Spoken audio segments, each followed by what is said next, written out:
Hello, today I'm going to be talking about how to experience love through forgiveness.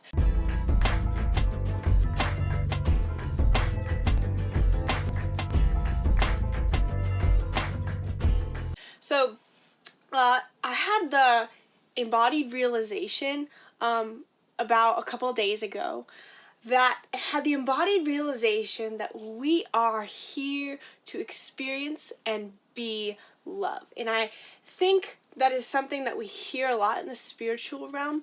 We hear this a lot in the spiritual community, that you are love. You are love expressing itself. God is love and you are God, and everything that is an expression of love.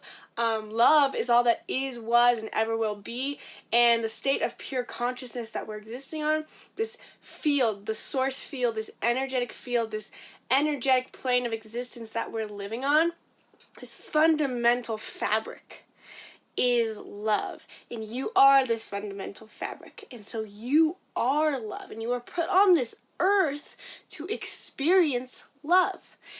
And that's something we hear a lot, and this is something, though, that a couple days ago I finally felt for the first time. I felt this, and I knew it to be true, and I was like, this is what I was put on this earth for, to not only express love and be love, but also I realized that I was put on this earth to hold the space of love for others to grow into their own expression of love. And I think we're all put on this earth for that same intention. We all have different purposes and different manifestations of our gifts and talents and creativity and our missions. However, the underlying fundamental in all of our purposes is that we are all here to grow into the vibration of love, to grow past our own egos, and our egos are our roadblocks, our programmings, our traumas.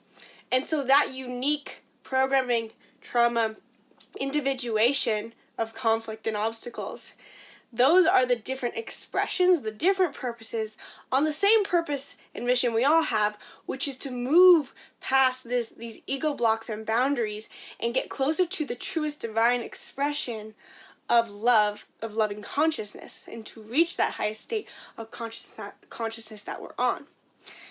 But in that realization, that the fact that I've been on my self-development journey for 7 years now, and that was the first time I experienced a brief moment of deep realization, knowingness that I'm here on this earth to hold the space of love for others to grow on their own journey. That was the first time for me to experience that in 7 years. And so I thought, how is it that I felt this for the first time ever right now? Now, on one hand, this could have been very similar to, or instigated or triggered by the astrological events that are actually going on right now. So I actually had this thought a couple days ago, and then yesterday I realized that we have a Venus Starpoint. A Venus Starpoint is essentially where, Venus's pattern around the sun creates this beautiful, beautiful flower of life pattern. Every, I don't even know how many years. I think it's like 200 and something years. It could be longer than that. I refer to moon omens for that. But it creates this beautiful sacred geometrical pattern.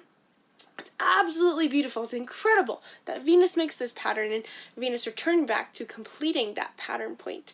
And Venus hit that star point yesterday, and I just discovered that on moon omens. And in addition, what I do know is that Venus is conjunct this eclipse season that we have. We have an eclipse season every year, and so we are in the midst of eclipse season right now, on October 24th or 23rd, whatever day it is, and we're in the midst of eclipse season. Brings destined or fated events. What happens during eclipse season, these multiple weeks within the year, our prior eclipse season within this year came during the spring around April and May, and the things that happen during these times are fated and destined. They're exactly what is meant to happen in the grand scheme of your life and your mission. And so this brings destined events, and this eclipse season, this new moon in Scorpio that we have coming up, this new moon solar eclipse is conjunct, which means it has a high energy triggered by Venus, so it's conjunct Venus. And Venus is the planet of love and beauty, and all the fine things in life and enjoyment of life. And Venus is conjunct the eclipse. So we are having destined things happening around Scorpio themes like death and rebirth, but it's also being a little triggered by love. And so I do find it interesting to have this revelation in a way myself during this time. Point being, why is it if the truth of reality in this illusion, in this matrix, this energetic matrix that at its core is an expression of pure love, and that's all that is, was, and ever could be, how is it that we don't feel it that often? And here's the big factor. What is holding you back from love? Love is this higher vibrational consciousness. And think of it like the map of consciousness as this algorithmic scale that moves up. What holds us down in these negative emotions is our own suffering and our victimhood. And so I think, personally speaking, what I realized, why I could never experience this feeling of being pure love and holding the space of pure love, is because for so long I was caught up in my own struggles in life. And so, like, for example, I think about, so in addition, the solar eclipse is happening in my 4th house astrologically, which has to do with family and home, which is part of the thought process that I've been going through recently. I recently thought about how I no longer feel around my family. I no longer feel this need to A, prove myself to my family, and B, I no longer feel that I need to have something received. I don't need something to come my way. So oftentimes I think we forget to be mindful of the fact that a lot of times if we get necessarily triggered by a social interaction with people, or if we feel just slightly disappointed or like not excited by a certain interaction, is because we have the expectation to receive something.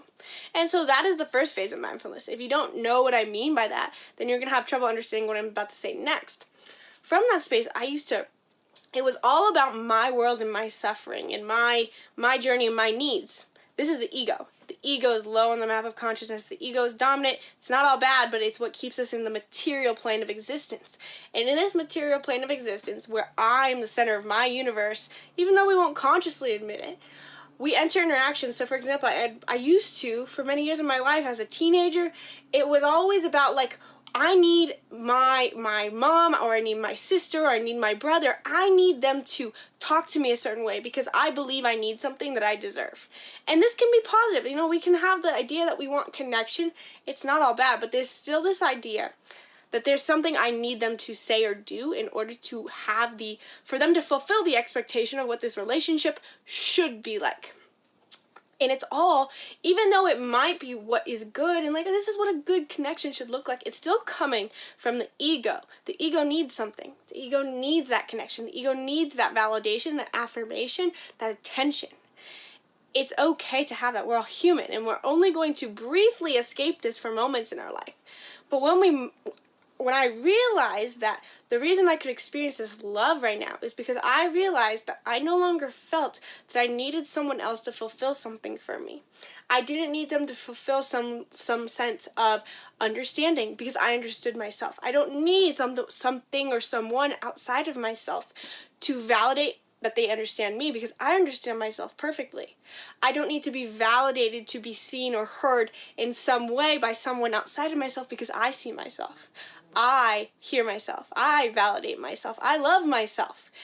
Once you enter this space, I'm no longer needing something outside of yourself and fulfilling it for yourself and reaching the desired result for yourself, then you're able to step out of your ego for the first time in your life. And so when you step out of your ego and you're not longer attaching to the material, because in the ego and when I'm the center of my universe, I need a transaction. I need material transaction, even if it's not literal material transaction. If I need something like words spoken to me, it's still this material idea that I, as an individual, need to be validated as this being with a body, and I need to be validated as special. But when you overcome that, then you suddenly can enter this space of feeling what it is like to be love. And when you're being love, you can simply hold this space of loving consciousness and understand that you are put on this earth now to be around other people and to hold this vibration in order for them to go through their own journeys. And I can elaborate on this more. But, you know, essentially this year, how did I go make this journey then? So if I was someone who was victimizing myself, it was all about me, my suffering, my journey, my struggle. I think what happened this year has been really transformational in me being able to experience what it is to be love. And one of the big factors is that in order to get from my suffering to love consciousness, you have to be able to know your worth. And you should check out our whole series of things or my whole series of playlists on how to heal your sense of unworthiness. Then once you have this fundamental understanding and practice in healing your worthiness, the second biggest factor is forgiveness. I mean, it makes sense, doesn't it? You cannot love from the heart chakra. The heart is the center of your chakra field, the center of your energetic being. How can you love if you cannot forgive? Forgiveness is the heart chakra. Now, why is it, we often think that, well, of course I don't have anything I need to forgive. Now, this is a very common defense mechanism, and I think of something, so you either have two defense mechanisms. You either think you do not have anything that you need to forgive. I'm fine, we're fine. I don't care with that person. They don't matter. It doesn't matter. It's all good. Or we say, I can't forgive them. And I will have to say that for the most part, with different people in my life, I've done both of those. Some people I say, it doesn't matter to me. It doesn't matter to me. It's fine. I'm fine. They didn't hurt me. I didn't feel hurt. The other end of the spectrum is to say that, yes, they hurt me, and like, I'm never going to forgive them. I want to be angry, because in our anger and our victimhood, we maintain our power. Our ego gets power from staying victim and saying they hurt me. And it actually makes us feel good, even though we're holding on to that anger towards them. So the only way to get into the true love of our heart chakra and the true love of consciousness and life itself is to be able to forgive. But how do you forgive? I was the person for the longest time who said, okay, I get it. I need to forgive people. But how do I actually do that? I didn't understand how to do it. I tried writing, letters to my past self, writing faux letters to people. I've resolved some conflicts with people. I practiced writing it to people so many times, and then eventually I was able to say it to them, and then I resolved that forgiveness. But sometimes, that's how you forgive people in conflict. But how do you forgive people that there was no conflict that was easy to necessarily broach? How do you forgive all the small people in your life? Because to some degree, every single person in our life, we are unable to forgive if we are not experiencing, unless we are experiencing that state of pure loving consciousness at all times, there's some level of that we have not forgiven someone, if not everyone. So every person in your life, you have to ask yourself this question: have I forgiven them?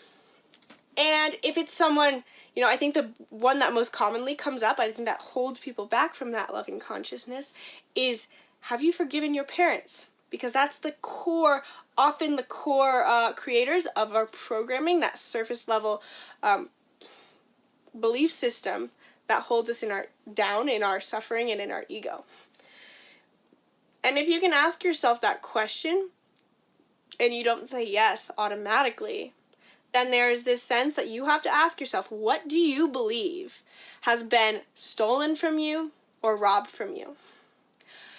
If you are not experiencing loving consciousness all the time, there is someone or something that you feel has stolen from you or robbed from you that you wanted. Process that. What do you feel has been taken from you? What do you not have that someone has? Now, envy can also be part of this. What does someone have that you do not have? What was taken from you? These are all indicators to something that we wanted that we cannot forgive. What we wanted and do not have are indicators to who or what we need to forgive. And when you can notice that, then quite honestly, that's the easy part. Because once you realize what it is you believe was stolen from you and you don't have, that's your desire. And when you have desire, your entire path to growth, your entire journey of self-development, spiritual development becomes so much easier, because now you have a target. and targets become this path that you follow toward the target, toward the goal. Until you have that goal, so many people feel stuck and they end up in these suffering spirals, which I talk about in other videos. But when you realize what you believe was robbed from you, and this can be like very open-ended, you have to notice that what you feel was stolen from you is not a thing. So, for example, you can feel that your childhood was stolen from you. You can feel that your social life was stolen from you. You can feel that your voice was stolen from you. You can feel that your authenticity was stolen from you. Whatever it is that you feel like you didn't get to have, get to be, that is your new thing that you wanted. That's the thing you wanted. It's okay that you believe that someone took it from you, because now you know what it is you wanted and you wish that you didn't have to let go of or not have in the first place. So if you know what that thing is, now all of a sudden your mission, your purpose, the expression of your purpose is you working to get that thing yourself, no longer placing the blame on anyone else outside of you, because you have the power to have that thing. You deserve that thing. You already are inherently that thing. You already are inherently that thing. You already are inherently authentic. You already are deserving of your childhood, because you are a child expressing itself still. Your inner child is still within you. If you feel that your voice was stolen from you, it's already inherently yours. Whatever that thing is, your mission is to learn how to bring it back into yourself. And if it is required to materialize in the physical world, great. Go make it happen in the physical world. Now, here's the amazing part. You have to do that. Because then once you have it, and it's here, and it's in your reality, and it's in the present, and you are this thing, and you're finally living as your inner child. You're finally living as your playful self. You're finally living as your most joyous expression of yourself that you feel was maybe stolen from you, that you didn't get to be joyful earlier on in your life. You have that thing that you wanted. It's no longer stolen from you. And now that it's no longer stolen from you, and you realize no one really stole it from you in the first place, because you already had it, you always had it, now you have forgiven. And now you can go through your life and experience for those brief moments where you're sitting in a place where someone who maybe you were never mad at, but you did believe that they stole something from you. And you had the subtle expectation for them to fulfill it for you, or even worse, where is that you wish they hadn't in the past, and the past had already happened, and you have this resent that the past happened and they took it from you then, or they take it from you now, and you realize that they didn't, and you have it now, and it's all healed. Now you've forgiven them. Forgiveness is not some letter of, I'm sorry, whatever, all this. There's complications to it to resolve conflicts and all. But it's all in your power, because when you have the thing that you believe was stolen or taken from you, or that they had and you didn't, now you have it. It's over. You're forgiven. You're here in the present, and the energy is exactly as it's meant to be, and now you are holding the space of loving consciousness. And when you reach this space, that's when you realize, I just healed this within me, and I am here to hold this vibration, to be with these people, and now allow my vibration to hold this space, this energetic space, to hold this space as a container for these people to now experience their own personal journeys. That's your purpose, with all the beautiful individuations of your unique programming, your unique life path. But in the end, that's the beautiful thing, that we are love. You are love. And you are here to experience that. We are put on this earth as pure loving consciousnesses, and we have all these layers of weight and burden on our shoulders that come from just the existence of this reality, this illusion. Because without those layers of weight, we would have no journey. We would have no journey towards reaching that loving consciousness. Whether or not you are experiencing this energy astrologically, I don't know if this is just me who's experiencing this conjunction of Venus with the eclipse, along with that Venus Starpoint completion. If you're feeling this energy right now, I think that a lot of people are feeling this energy, and so if you are, take this time to think about, to get mindful and really start thinking about, what is it that you believe was stolen from you? What do you believe that someone else had that you didn't? What do you believe is outside of you? What is not? When we believe in the material, the three-dimensional world, we can be without. What scarcity do you lack? What do you lack? What is it that you believe that you lost? Because that's what you want. And when you realize what you want, you can also realize that you never didn't have it in the first place. But think about these things, because that's your secret to forgiveness, and forgiveness is the secret to the expression of true love that is what you are. Namaste.